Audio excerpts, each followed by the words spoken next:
Kunnen jullie iets vertellen? cimetière. Als je naar de begraafplaatsen gaat, stilte. Want het zijn enkel leken mensen die dood zijn. Maar waar dat God aanwezig is, er is altijd heel veel lawaai.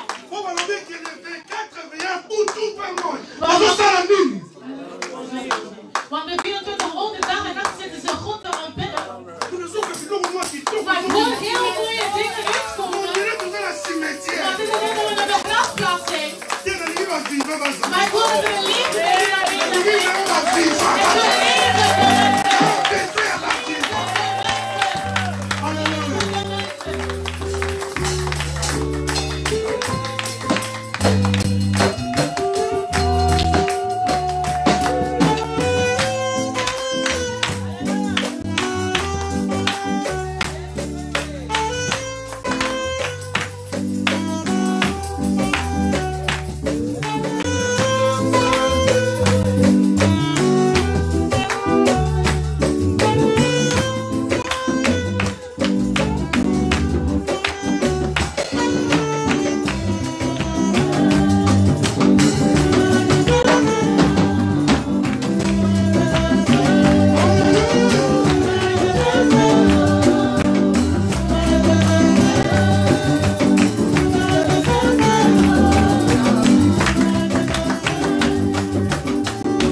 Dus nu tijd om nog een keer te luisteren naar de Heer.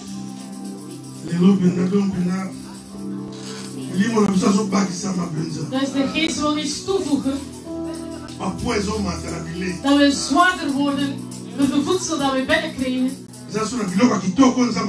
Er is nog iets dat de Heer voor ons heeft klaargemaakt en voorbereid. Heel goed gekruid. Door de kracht van de Heilige Geest. We zullen naartoe luisteren.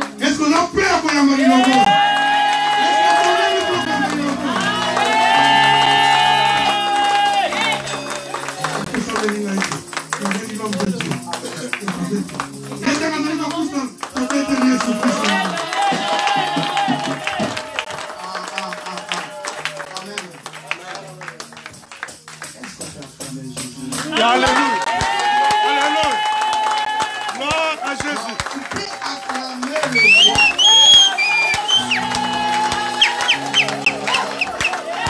Yes. Alléluia. Alléluia. Alléluia. Alléluia. Alléluia. Gloire. Gloire. Gloire. Gloire. Yes.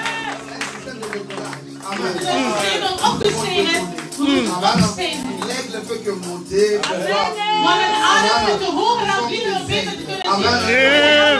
We moeten naar boven gaan. We moeten boven gaan om beter te kunnen zien. Nous devons marcher au-dessus des systèmes. We moeten boven de systemen systemen kunnen lopen. Parce que Dieu nous a donné son autorité. Want de Heer heeft ons zijn geest en autoriteit Comme gegeven. Daniel à Babylone avait l'esprit supérieur.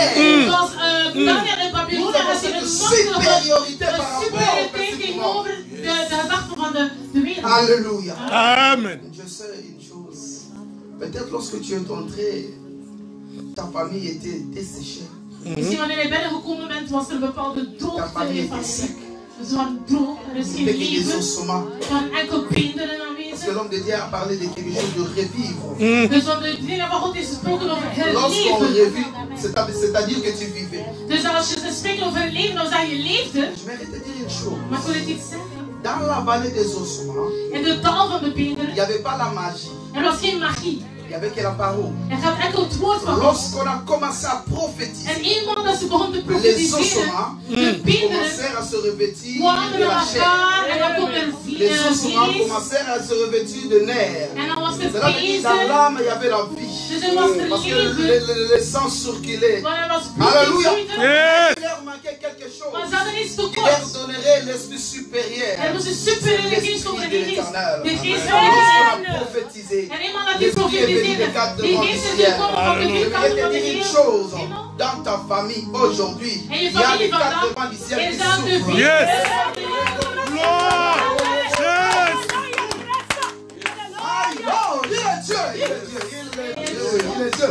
Nous prions un Dieu véritable. We Nous bidden prions un en Dieu bidden een echte véritable. God. We bidden een echte God. Je sais dans ta famille tu auras un équilibre En spirituel. ik weet dat je familie zal een Parce evenwicht que zijn. tu reçois les choses d'en haut. Alléluia. Et le Seigneur est en train de parler au travers des hommes. En de Heer spreekt Parce door qu'il de a mensen. établi Mannen les dat hommes hij heeft gekozen pour parler. om te spreken. Au travers de la parole d'aujourd'hui. En door het woord dat we Et hier demain, vandaag. parce que demain En ce van sera la morgen, continuité. van morgen zullen we nog een keer over spreken. Viens encore. Kom. Viens encore. Alléluia. Parce que l'homme de Dieu a parlé pas une seule fois, il a parlé 2 ou 3 fois. Want die man in de dal van de beenderen heeft me niet 1 keer gesproken, maar 3 keer Et les gesproken. choses sont arrivées. En dan zijn er dingen veranderd. J'aimerais qu'on reçoive encore un homme de Ik Dieu. wil dat we nog een man, een dienaar van God kunnen ontvangen. Un serviteur Een dienaar qui ne me laisse jamais. die me nooit in de steek laat. Nous allons appeler l'apôtre Luc. We zullen apostel Luc aanroepen. Nous l'accueillons avec beaucoup d'acclamation. Acclamons le roi des rois, le Seigneur des seigneurs.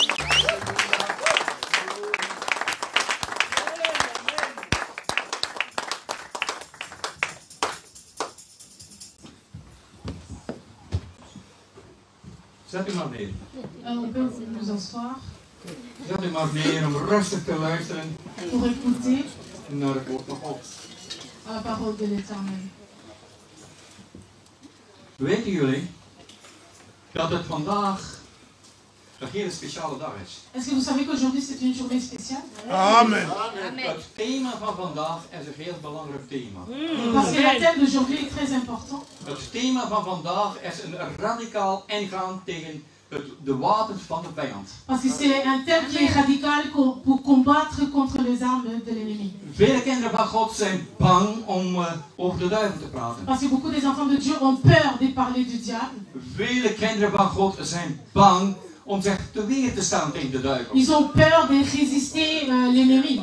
Vele kinderen van God zijn bang om zich te realiseren dat de vijand werkelijk oorlog voert tegen het persoon. Ils ont peur de même réaliser et de voir que l'ennemi leur combat. Velen zijn bang om te realiseren of te bevestigen dat de vijand oorlog voert tegen hun familie. Et beaucoup de gens ont peur de même de dire que non, le diable est contre ma famille. Maar nogthans, de duivel ziet de familie, uw familie, mijn familie, de gemeente op zijn geheel als een ware vijand. Parce que le diable nous voit comme des ennemis, ta famille, toi, l'église, l'ennemi voit ça comme un ennemi. God is het hoofd van deze familie. Parce que Dieu est le maître des familles. God is het hoofd van deze familie hier. C'est la tête de la famille ici. God is het hoofd van de familie overal over de wereld. Mais Dieu est la tête de la famille, mais partout dans le monde. En God is zelfs de vader van de familie van de ongelovigen. Mais parce que Dieu est aussi le père des incrédules ou des non-croyants. Want pastor Willy had daar net gesproken over de liefde. Parce que Pasteur Willy avait parlé de l'amour. De liefde van die koning die daar zijn broers terugzag. L'amour de Joseph à ses frères. Hij zag zijn broers terug. Parce qu'il a vu ses frères. Ze hadden hem zoveel misdaan. Malgré qu'ils l'ont fait du mal. En toch ontving hij hen met de liefde. Mais il les a reçus avec beaucoup d'amour. De liefde die hij voelde in zijn hart. L'amour qu'il sentait dans son cœur. Overheerste alles. A dominé sur tout. Overheerste alle andere emoties en gevoelens. A dominé toutes les émotions qu'il peut-être il avait. Zal Jozef misschien op een bepaald moment ook niet ergens een stukje kwaad geweest zijn? Parce qu'on ne le dit pas, mais peut-être dans son cœur aussi, Joseph avait la colère contre ses frères. Zal hij ook ergens niet een stukje ontgoocheld geweest zijn? Ou peut-être déçu de ce que son frère l'ont fait. Zal hij zich ook niet ergens een stukje verworpen gevoeld hebben? Qu'il était rejeté de ses frères. Maar hij onderwierp zich aan God. Mais il s'est soumis à l'Éternel. Hij onderwierp zich aan de liefde in hem. Il s'est soumis à l'amour qui était en lui. Hij onderwierp zich aan de verzoening. Et il est soumis à la réconciliation. En hij bewaarde de verzoening. Et il a gardé cela. Weten jullie, beste mensen, dat ik vandaag hier sta, bemoedigd en versterkt door de prediking van mijn broer. Je suis là, je suis vraiment encouragé et fortifié par ce que Pasteur Willy m'a dit. Ik weet dat het thema dat we vandaag behandelen zeer belangrijk is. Parce que je sais que le thème d'aujourd'hui est tellement important. En God geeft niet liever dan dat we aan dit thema spreken en werken. Et Dieu aime qu'on travaille, mais qu'on parle aussi de ce thème. Maar de vijand, de Satan, is er niet blij mee. Et nous savons que l'ennemi n'est pas content. Want de vijand wil niet beter dan dat hij gewoon verloochend wordt. Parce que le diable veut seulement régner. De duivel wil niet dat hij herkend wordt. Parce que le diable ne veut pas qu'on le voit dans des problèmes ou dans les situations. De duivel wil niet dat we ons besef hebben dat hij tegen ons strijdt. Donc il veut pas qu'on ait cette connaissance de voir que non, c'est l'ennemi qui est en train de manipuler. En nog veel minder wil hij dat wij terugvechten. Et c'est que l'ennemi ne veut pas qu'on puisse le combattre. Nochtans, het is onze roeping. Mais Dieu nous a donné cette capacité. Willen wij ware krachtige volgelingen zijn van Jezus Christus? Parce que nous sommes les élèves ou les disciples de Jésus. Dan moeten we in Jezus Christus voetstappen wandelen. En donc on doit marcher comme Christ. Dan moeten we wandelen in dezelfde richting en lijn en weg die hij bewandelde. On doit marcher dans la même lignée que Christ. Jezus Christus was niet bang om de vijand aan te vallen. Parce Christ n'avait pas peur d'attaquer l'ennemi. Hij openbaarde het bestaan van de Satan. Parce qu'il a même donné la révélation du Satan dans des choses. Hij openbaarde de lessen van de Satan. Il a révélé les œuvres de l'ennemi. Hij openbaarde de kracht van de vijand. Il a révélé la puissance de l'ennemi. Maar hij openbaarde ook in Lucas 10. Mais il a aussi révélé dans Luc 10. Dat we niet bang moesten te zijn van deze vijand. Qu'on ne doit pas avoir peur. Om het even welke kracht die vijand ook heeft. Ce qu'il peut faire. Hij geeft ons autoriteit gegeven om op slangen en schorpioenen te Parce que nous avons donné l'autorité de marcher sur les serpents et les scorpions. En tegen de Hanse vijand van de Hanse legermacht van de Mais vijand. aussi contre toutes les dominations. En we moeten niet bang zijn. On ne doit pas avoir peur. Maar wij hebben autoriteit. Parce qu'on a cette autorité. En Jezus Christus. En Jésus Christ. Wij hebben autoriteit. On a l'autorité Om door te stappen. de marcher. En om te brengen het woord van God.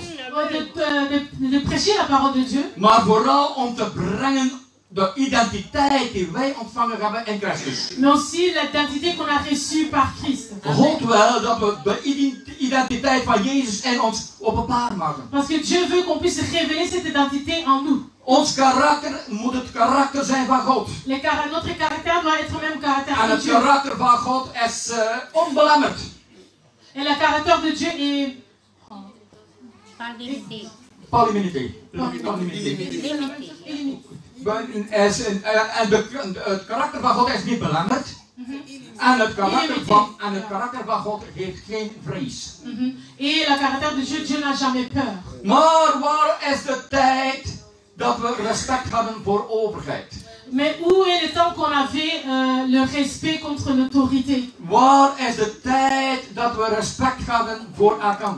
Où est le temps où on avait le respect pour les uns les autres? Als we rondom ons kijken, dan zien we een snelle achteruitgang van de christelijke waarden in onze maatschappij. Quand on regarde autour de nous, on voit que de valeurs qu'on avait comme chrétiens, on n'a plus. We zijn bezig in een maatschappij die aan het vervallen is. On regarde une société qui est en train de couler. Waar is er nog altijd nog respect voor leiderschap? Où il y a le respect pour le leader, ceux qui nous conduisent. Waar is er nog respect in de wereld voor leiderschap? Où il y a le respect pour le leadership, merci beaucoup. Halleluja. Waar is er ook binnen de gemeente Même dans l'église, nog respect naar leiders toe? où il y a le respect pour ceux qui nous conduisent. In mijn 35 jaar bediening Ça fait 35 ans dans le ministère. heb ik reeds veel onrespect ervaren. J'ai vraiment vu de gens qui n'ont pas de respect. Veel onrespect is aan het opbloeien ook binnen het Mais on voit koninkrijk van maintenant, God. c'est encore en train de grandir. Waar is de tijd dat het gezin nog eigenlijk was? Où il y a le temps où la famille était sacrée. We zijn nog in die tijd dat het gezin, of de waarden van het gezin naar beneden gehaald worden. Où on voit que la valeur, il n'y a plus la valeur dans les familles. Waar is de tijd dat het huwelijk geëerd werd als iets dat door God ingesteld werd? Où est le temps où le mariage était honoré comme Dieu avait institué. Waar is de tijd dat God autoriteit had binnen de gezinnen? Où on voit l'autorité, l'ordre qu'il y avait dans les familles. Als we rondom ons kijken in de maatschappij, Quand on regarde autour de nous, dan zien we dat de gezinnen naar beneden gehaald worden. on voit les familles sont en train de couler. We zien dat de gezinnen niet meer gerespecteerd worden. Qu'il n'y a plus de respect dans les familles. Vooral wordt het huwelijk, de inzegening van een huwelijk niet meer gerespecteerd. Surtout dans le mariage, il n'y a plus de respect. Meer dan de graad van de samenwonenden zijn niet meer gehuwd. Même parce que les gens maintenant aiment beaucoup cohabitation, mais en fait, il n'y a rien. Waar is de tijd dat het gezin, of de familie, of het huwelijk het privilege was van een werk van God? Où est le temps où le mariage ou la famille était un privilège de Dieu? Waar is de tijd dat het gezin werd als een eeuwig verbond? Où il y a cette unité dans la famille. Al deze waarden zijn teloor gegaan. Et on a perdu toutes ces valeurs. Alle normale relaties van binnen huwelijken zijn weggegaan. Les relations entre les couples aussi, ça s'est coulé. Het homohuwelijk treedt aan. Maintenant, il y a le mariage homosexuel. De echtscheiding wordt luchtig, daar wordt luchtig over gegaan. Il y a beaucoup de divorces partout et par là. Abortus deed zijn intrede. Et même avortement. Merci. Al deze dingen zijn binnengeslopen binnen het huwelijk. Et toutes ces choses sont entrées dans le mariage. Onze maatschappij is aan het verdorren. Notre société est en train de se couler. Maar wat is het antwoord daarop? Non, quelle est la réponse? Ik heb geweldig veel geleerd uit de prediking van deze namiddag. J'ai vraiment beaucoup appris par la prédication de notre pasteur Rudy. Liefde. L'amour. Onderwerping. Soumission. En gehoorzaamheid. Et l'obéissance. 3 heerlijke gewoontes of heerlijke gaven die niet meer zo actief zijn. Ce sont vraiment des dons qui ne sont plus actifs dans cette siècle. Dans cette temps. Maar hoe zit het allemaal zo lachtig in elkaar gestoken? Mais comment ça se fait? Nochtans, het huwelijk werd ingesteld door God. Parce que le mariage était institué par Dieu. Het huwelijk werd ingesteld door God en het gezin, de familie, was het beeld van de eerste gemeente. Parce que la famille était l'image de première église. De heerschappij over de schepping was geprivilegeerd voor het volk van God, weet je dat? De heerschappij over de maatschappij. Ja, je kan ook zeggen regeren. Hoe zeg je dat? Regeren. Ja, regeren, c'est régner. Donc Dieu a prévu que la famille puisse régner en fait sur la terre. C'est ça. Dus het regeren van binnen de maatschappij is een privilege voor de christelijke families.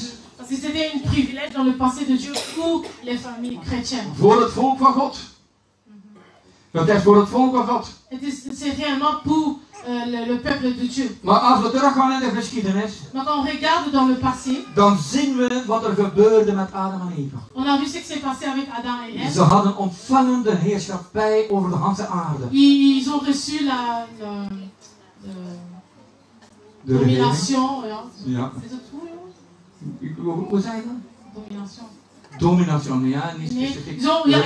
Dieu nous a donné le pouvoir de régner. De renier, weet je.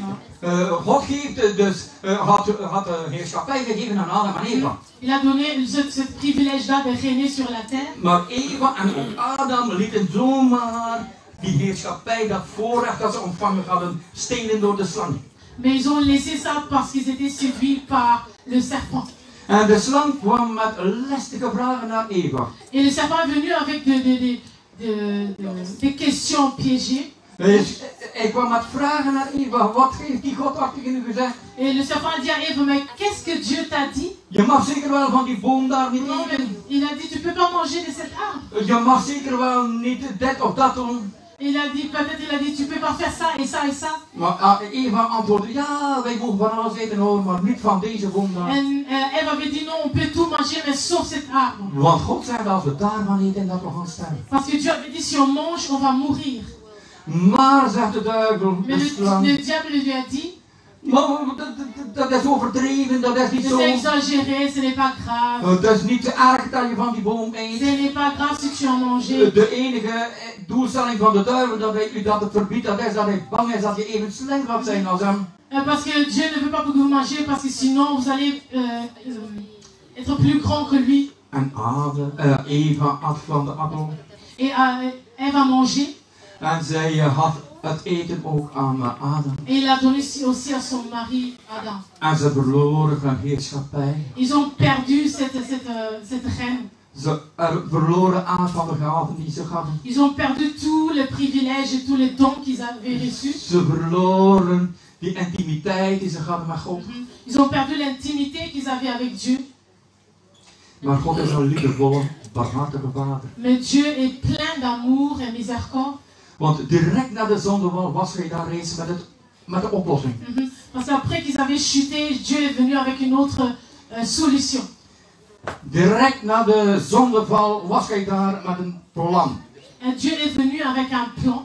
Hij kwam met het plan en met de voorspelling dat het zaad van de vrouw de vijand, de slang, zou verslinden. Et c'est pour ça qu'il a dit au serpent que la postérité de la femme écrasera la tête. En met het zaad van de vrouw werd van toen reeds de geboorte van Jezus Et aangekondigd. là, donc, on parlait en fait de Jésus. Halleluja, de verlosser zou komen. Donc c'est lui qui devait nous sauver, va venir. En nu, in deze tijd, net voor kerst, mogen wij herinneren de komst van de Heer Jezus. Et c'est pour cela que nous pensons toujours cela quand Jésus était venu sur la terre. We herdenken Jezus die de weg voor ons heeft vrijgemaakt. Celui qui l'a frayé un chemin pour nous. Hij heeft de weg vrijgemaakt op dezelfde wijze, dat we op dezelfde wijze als Adam en Eva voor de zondeval met de God de Vader kunnen omgaan. Il nous a délivrés comme il a délivré Ève et Adam pour qu'on soit réconciliés avec le Père. Wij kunnen door Jezus offer vrij tot God gaan. Et à cause de Jésus, on peut aller librement au Père.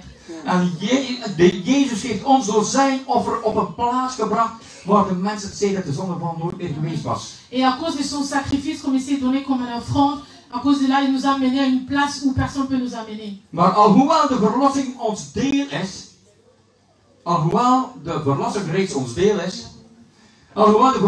ons deel is, komt de slang daar onmiddellijk terug met zijn oude trucjes.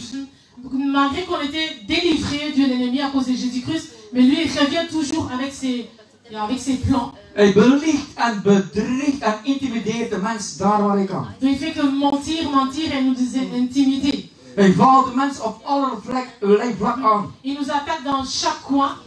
En zijn denken en zijn handelingen. Dans nos pensées, dans nos actes. En op onze emoties. Dans nos émotions. Op onze eigenwaarde. Notre comment on se voit notre valeur. Merci. Op zijn identiteit. Il nous attaque dans notre identité. Op onze gezondheid. Notre notre santé, Hij valt ons aan op onze bezittingen. mais aussi nos biens. Kortom, hij voert oorlog met de mens op alle mogelijk denkbare en ondenkbare vlakken. Donc lui, il nous attaque en fait dans tout le coin.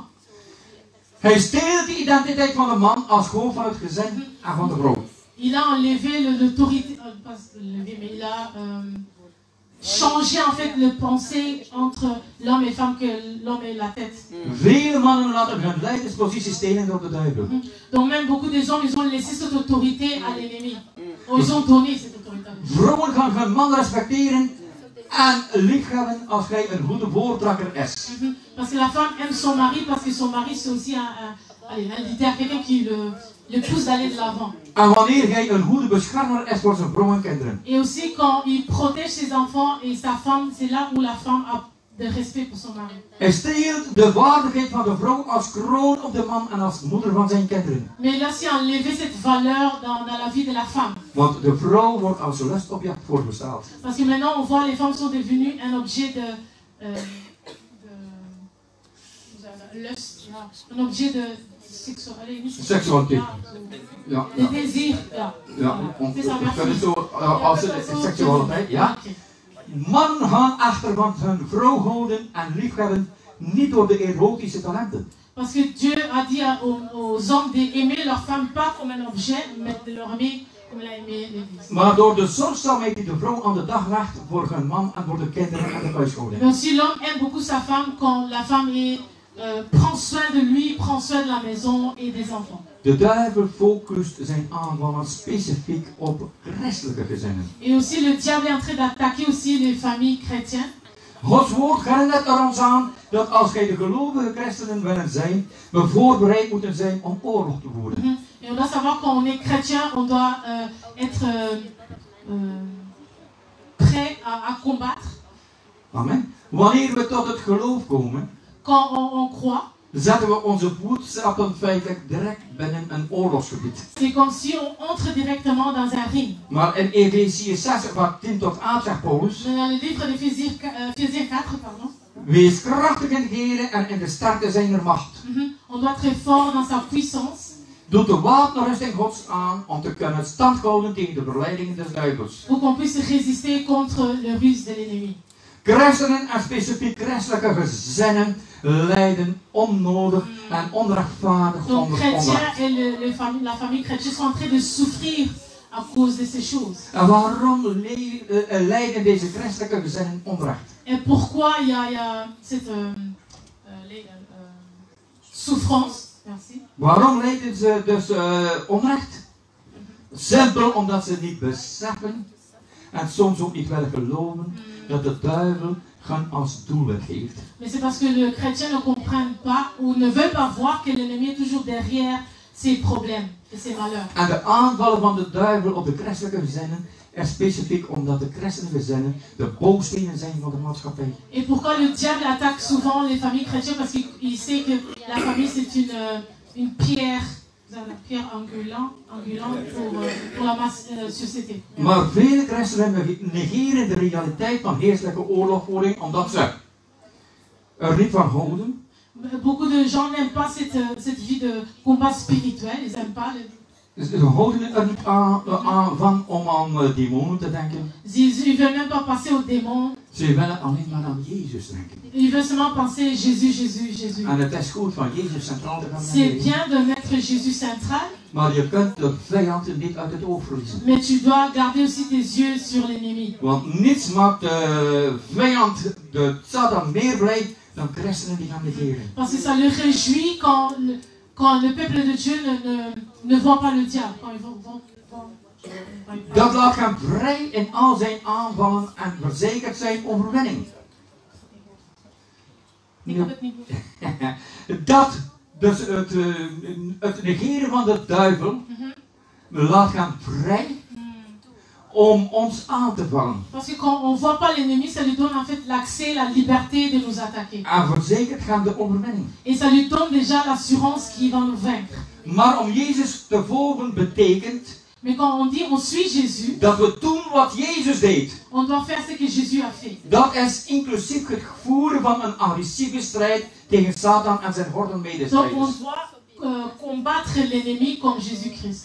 Wij zijn geroepen om samen met Jezus de vijand te bestrijden. Donc Dieu nous a appelés de combattre l'ennemi.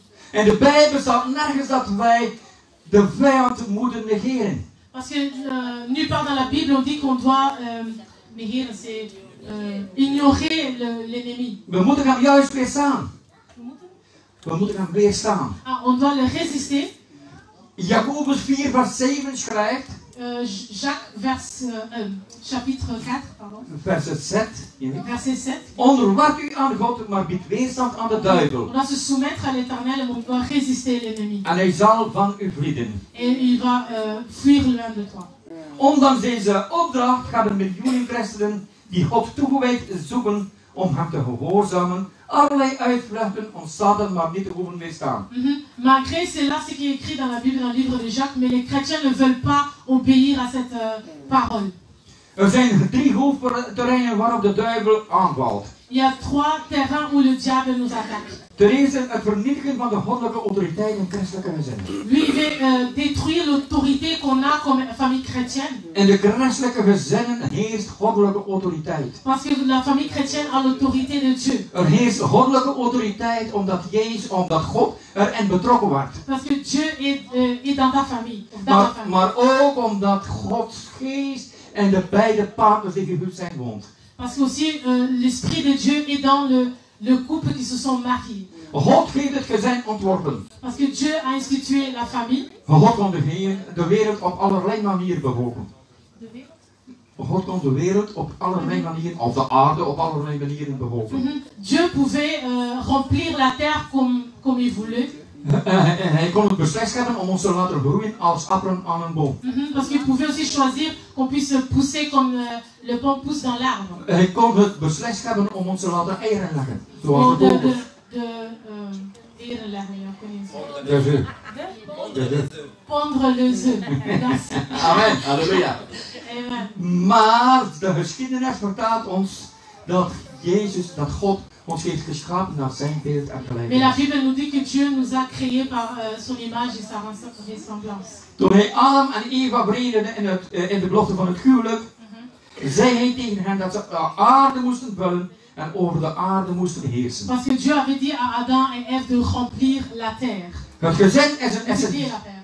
gezin is een essentieel onderdeel van Gods plan om de aarde te besturen. Parce que la famille c'est vraiment un domaine essentiel pour remplir et dominer la terre.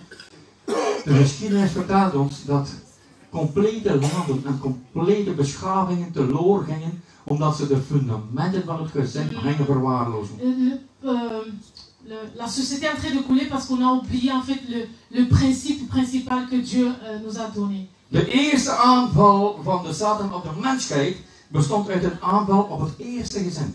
Et aussi le diable a commencé par attaquer la première famille qu'il y a eu sur la terre. En Satans verleiding van Adam en Eva vernietigde de orde binnen het gezin van Et quand God. le diable a suivi Adam et Ève, ça a changé l'ordre en fait dont Dieu a créé l'homme. Het tweede terrein waarop de vijand de gezinnen, de families aanvalt, dat is met leugens en Et la beschuldigingen. deuxième manière que le diable attaque les familles, c'est par des mensonges et de accusations. Merci. De derde tactiek dus die de duivel gebruikt, is een spervuur, een afschieten van beschuldigingen. Donc le diable utilise vraiment l'accusation à travers des familles. Ten eerste in de vrouw-man relaties. Donc la femme contre le mari. Binnen alle huwelijken zullen dat momenten van spanning zijn. Parce que dans tout le mariage, il y a le moment où il y a la pression. Wees waakzaam op zulke momenten en laat je niet verleiden tot het uiten van verwijten naar elkaar. Donc on doit être réveillé dans ces moments pour pas de pas accuser, merci, d'accuser l'autre. Herken je dat? Est-ce que tu le Die mensen die gehuwd zijn. Les gens qui sont déjà mariés, est-ce que vous reconnaissez cela? Il y a des moments où on s'accuse les autres. De vrouw tegen de man. Le mari contre la femme, c'est ta faute. De man tegen de vrouw. La femme contre son mari. Als de man zich tekort gedaan voelt. Als de man zich tekort gedaan voelt. Of de vrouw zich tekort gedaan voelt. Quand la femme échoue ou le mari échoue, dan verwerpen ze verwijt naar elkaar. donc on jette en fait des accusations et Maar als er momenten zijn van spanning tussen u en uw vrouw, of Et quand il y a tussen des uw vrouw moments en u, où il y a des tiraillements, laat je dan niet verleiden om naar leugens te luisteren. donc tu ne dois pas être séduit pour écouter les mensonges du diable. Want die leugens komen van de duivel. Parce que ces mensonges viennent du diable. Het is altijd hetzelfde. Oh, c'est toujours la même chose Oh, avec wij toi. passen niet bij elkaar. Oh non, toi vraiment. Waarom kan ik niet de rust hebben die ik verdiend ben in deze relatie? Pourquoi je n'ai pas la paix que je mérite? Mijn partner waar ik mee. Oh, mon mari ou ma femme, Je vrouw is il waarlijk n'aide pas. ontrouw. Ça, cela. Je man kijkt wel graag naar andere vrouwen. Oh, ou bien ton mari aime regarder des autres femmes. Je huwelijk is niet meer te redden hoor. Et tu Vraag vois naar de que... afscheiding aan. Et les gens disent, oh non, je vois que ton mariage, tu ne peux pas les sauver, donc demande le divorce. Dat zijn de manier waarop de vijand tussen man en vrouw wil Et c'est la komen. manière dont le diable entre dans le couple. Een ander punt waarop hij jou aanvalt, dat zijn de gezinsfinanciën. Et d'un autre côté qu'il attaque, c'est les finances. Wanneer het je niet lukt om op financieel vlak succes te hebben, Quand tu n'as pas beaucoup de succès dans le côté financier, dan komt de duivel met een schuldgevoel. là le diable vient avec la culpabilité, merci. Wanneer een gezin strijdt tegen schulden, klinkt de stem van de duivel als volgt.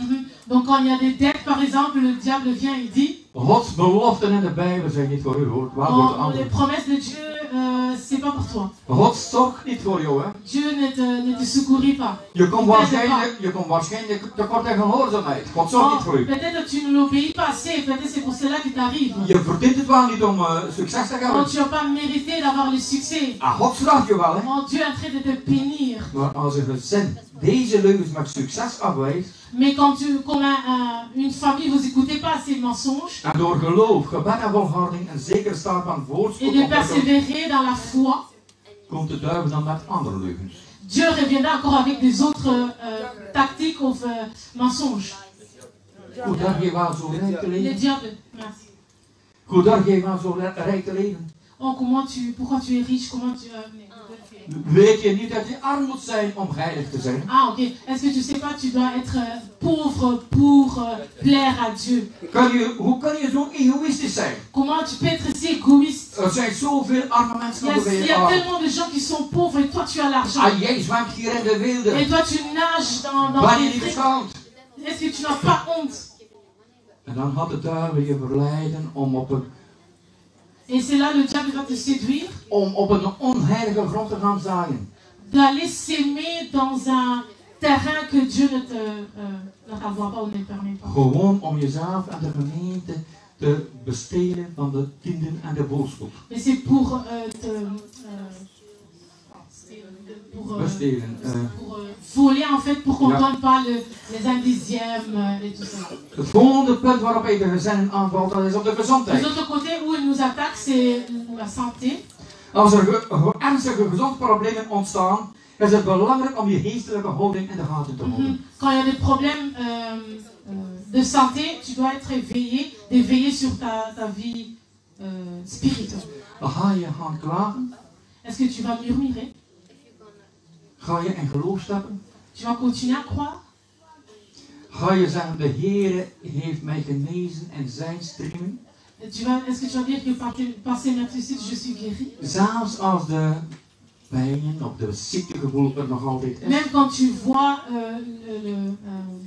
les douleurs, Zelfs wanneer de symptomen van de ziekte er nog zijn. même quand tu vois encore les symptômes de la maladie, Laat je niet bevreesd maken.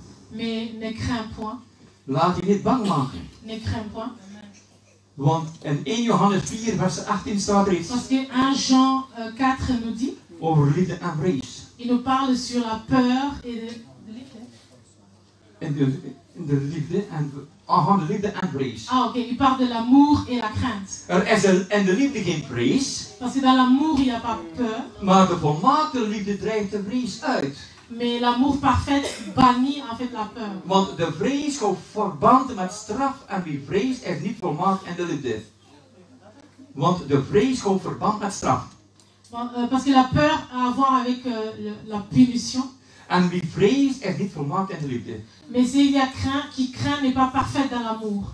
Gedurende dergelijke strategische aanvallen is het goed om de volgende 3 dingen in het oog te houden. Et quand tu vois le diable t'attaque dans ces points, c'est très important de garder ces 3 tactiques. Wanneer je familie geterroriseerd wordt door ziekte, dus zeg je ten eerste, Quand tu vois ta famille terrorisée par la maladie, zulke stormen gaan voorbij en meestal nog vlug ook.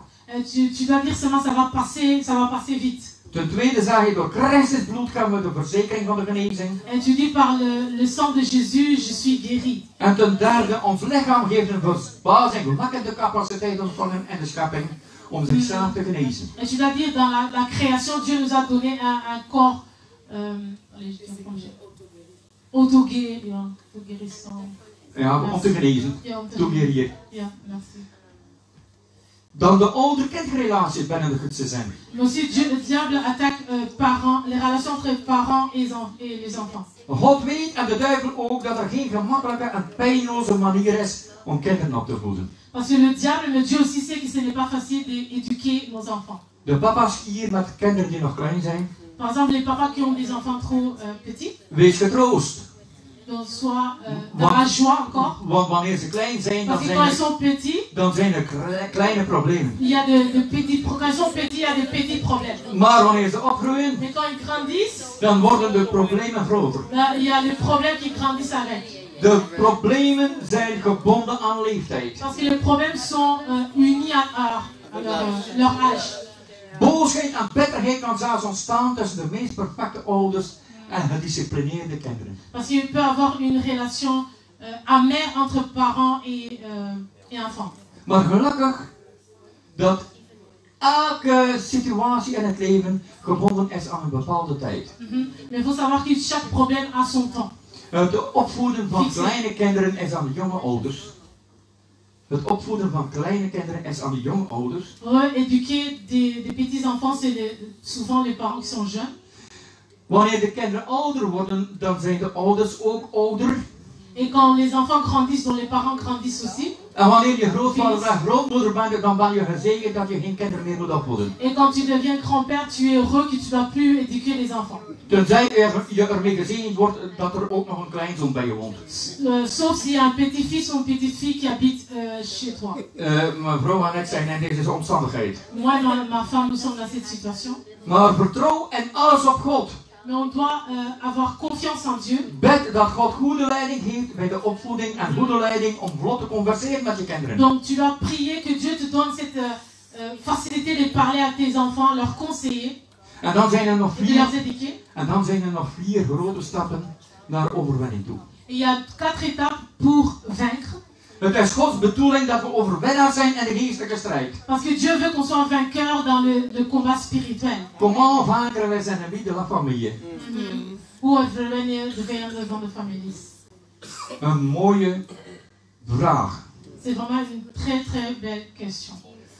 Ik wil er heel luchtig over gaan. Je vais parler un petit peu de ça. Want onze pastor, onze broeder, geeft genoeg uitleg gegeven, heel praktisch. Parce que notre pasteur Willy a donné beaucoup d'exemples, il a beaucoup parlé sur ça.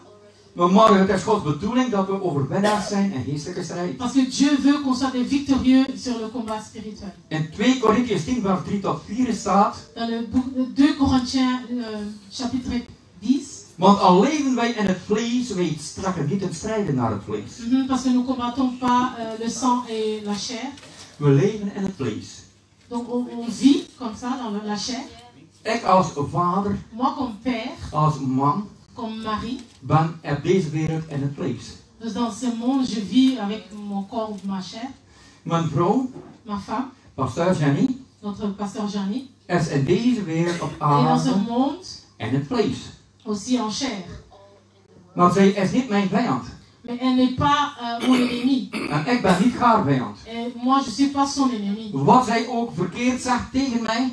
Tout ce qu'elle peut dire qui est mauvais. Wat ook ik verkeerd zeg tegen haar. Tout ce que moi je peux dire contre elle. We nemen het niet op als dat het Jenny is die tegen mij praat. Moi je prends pas ce que non, c'est Jenny qui parle contre moi. Maar het is een macht die achter haar staat. Mais c'est un esprit qui est derrière cela.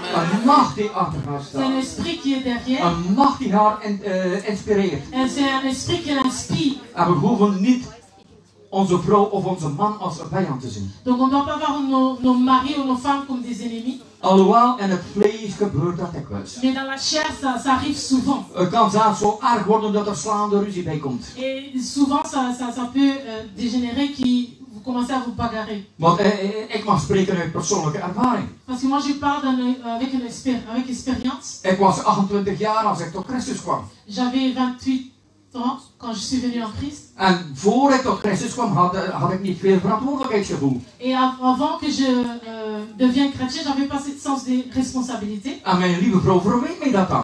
Et ma femme Beschuldigde mij dan. me rapprochait beaucoup, merci. Zij beschuldigde me dan dat ik niet goed voor haar zorgde. Qui prenait pas bien soin de Maman Jenny. En ze eiste betere behandeling. Elle voulait que Pasteur Luc la traite mieux. Maar ik zag in haar die vijand die mij aanbieden. Et moi, je voyais l'ennemi en fait derrière de ce qu'elle disait. En ik werd kwaad. Mais moi, je la voyais comme mon ennemi. Et je En ik werd l'attaquais. kwaad. Et j'étais souvent en colère. Ik viel haar terug aan. Et après, moi aussi, je l'attaquais. Dat zijn zo van die voorbeelden die we kunt hebben in elk gezin. Et c'est ça les exemples qu'il y a beaucoup souvent dans des familles. Maar word niet kwaad op je vrouw. Mais ne sois pas irrité contre ta femme. Word niet kwaad op je man. Ou contre ton mari. Word niet kwaad op je kinderen. Ou tes enfants. Word niet kwaad op je broer, je zus, op ton frère et ta soeur. Je oom, je tante. Ton oncle, tante. Maar word kwaad op de duivel. Mais sois irrité contre l'ennemi. Niet op de mens, maar op de demonen achter de mens. Pas contre la chair, le sang, l'esprit derrière. In de plaats van kwaad te worden, kunnen wij als christenen, mannen en vrouwen bidden voor bevrijding. Que tu sois irrité, tu dois prier en fait, que la personne soit délivrée. We hebben macht ontvangen om op slangen en schorpioenen te treden. Parce qu'on a reçu le pouvoir de marcher sur les scorpions et serpents. Lucas 10 vers 19 is dat. Dans le livre de Luc, chapitre 10, verset 19. Het derde puntje is, wees niet haatdragend. Ne porte pas la haine. Vergeef mensen snel. On doit vraiment pardonner. Geraakt gij in toorn, zondig dan niet. Dit quand tu te fâches, ne pêche point. De zonde mag niet over een opwaarding van uw toorn ondergaan. Er geeft de duivel geen voet. Donc ne donne pas l'espace à l'ennemi. Prijst God voortdurend. On doit adorer l'Éternel tout le temps. Ik prijs God voortdurend. Moi je le bénis tout le temps.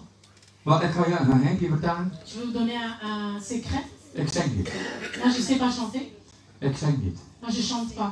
Want ik denk dat de Heilige Geest op de vlucht zou gaan als hij mijn stem zou horen. Dit parce que le Saint-Esprit va fuir s'il écoutait sa voix. Maar ik aanbid God. Et moi je l'adore.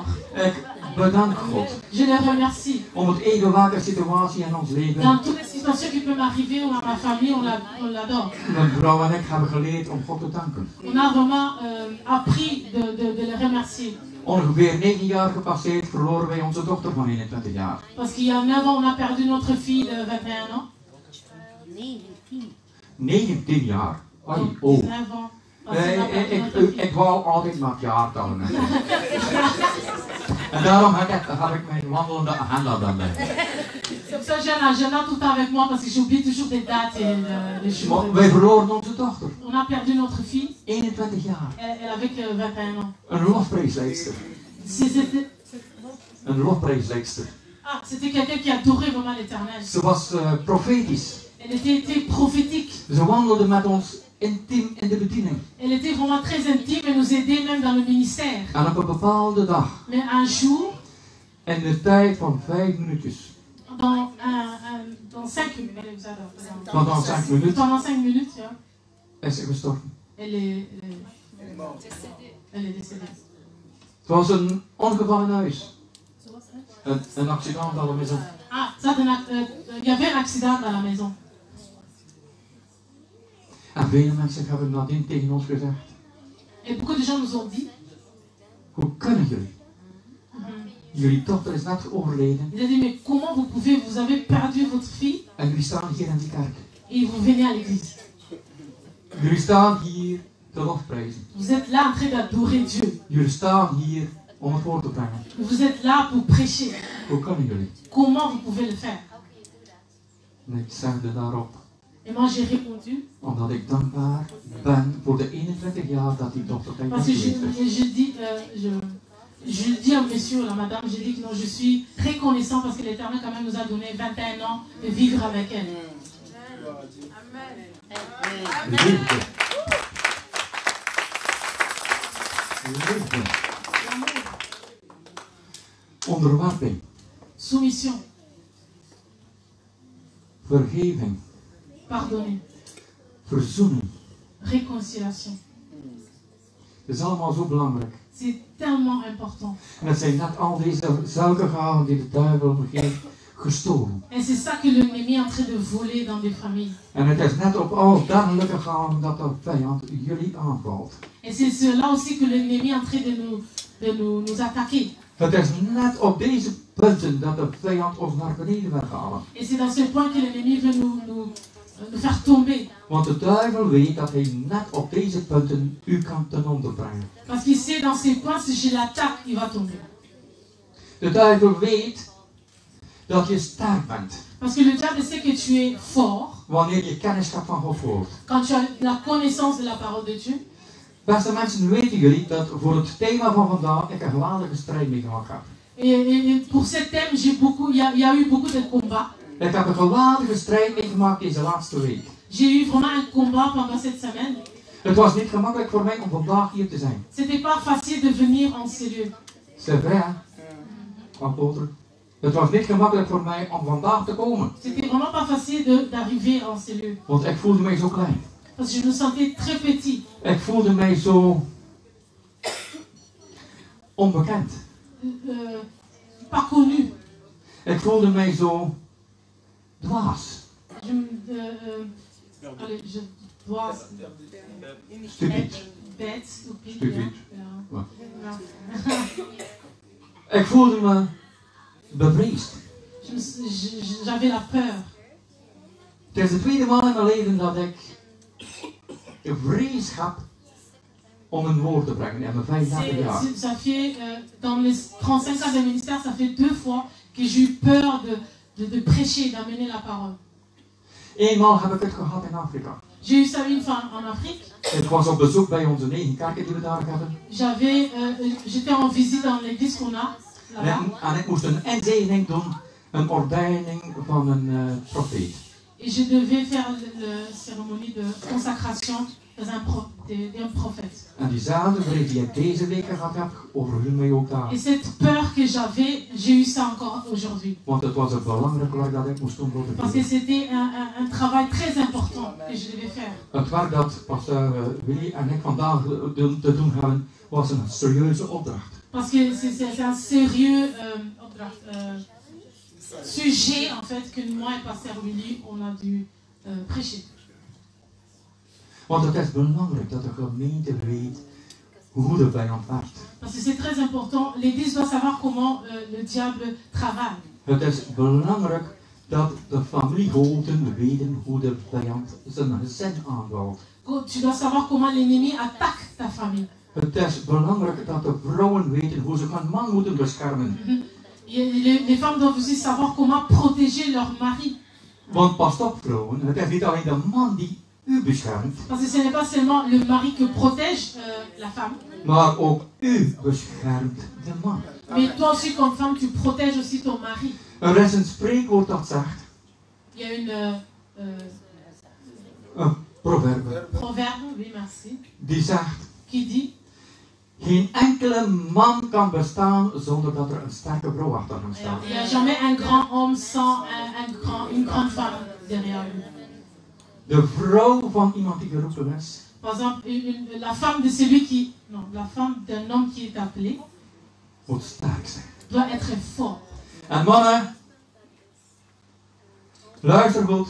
Et Marie, écoutez, Wanneer je geen apostel bent, si tu n'es pas un apôtre, wanneer je geen profeet bent, tu n'es pas un prophète, wanneer je geen leraar bent, tu n'es pas un enseignant de la parole, wanneer je geen evangelist bent, tu n'es pas un évangéliste, en wanneer je geen herder bent, ou tu n'es pas un berger, ben je geroepen in het koninkrijk van God. mais tu es quand même appelé dans le royaume des cieux. Amen.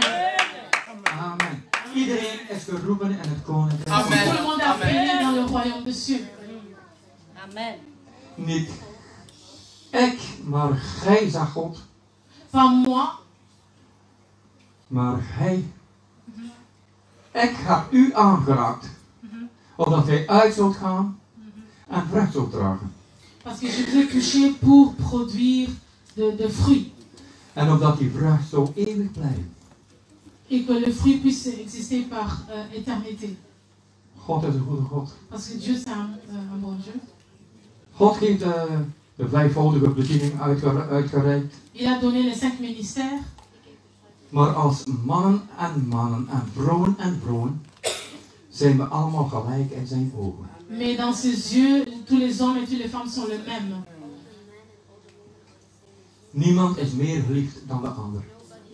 Dieu n'aime pas une plus que l'autre. God houdt van ons. Parce que Dieu nous aime tous. God houdt van je. Il t'aime.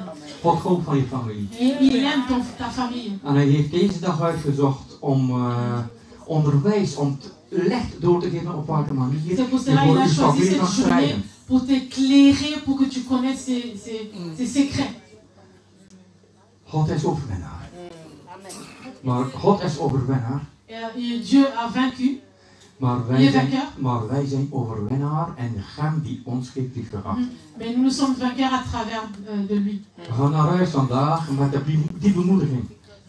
Va à la maison avec cet encouragement. Dat je een openbaring gekregen hebt vandaag. Que tu as reçu une révélation de Dieu. Op vele punten. Dans tout le point. Heel uitgebreid. Parce qu'on a parlé de tous ces sujets.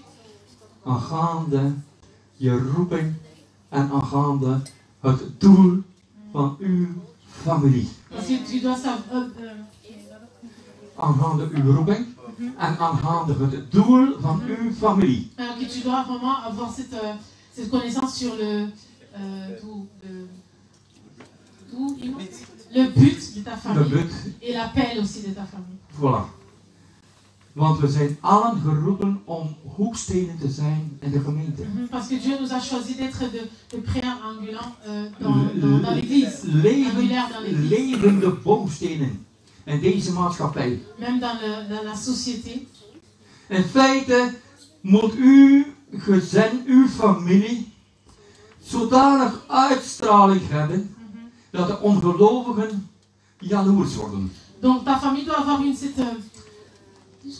cet éclat, cette chose qui même les païens doivent être jaloux de ta famille. Ze moeten jaloers worden. Ils doivent être jaloux de ta famille. Op datgene wat u uitstraalt. Parce que c'est que tu démontres. Ga vanavond naar huis. Va à la maison. Met dat gevoel. Avec cette attitude of emotion. Sentiment, merci. Dat u kinderen van God bent. Que tu es enfant de Dieu. En dat u autoriteit ontvangen hebt om op slangen en schorpioenen te Que tu as reçu l'autorité de marcher sur les scorpions et les serpents. En dat God het doel heeft met uw gezin en met u om te regeren in deze wereld. Et que Dieu a un projet pour toi, pour ta famille, pour que tu puisses régner sur la terre. God zegen. Que Dieu te bénisse.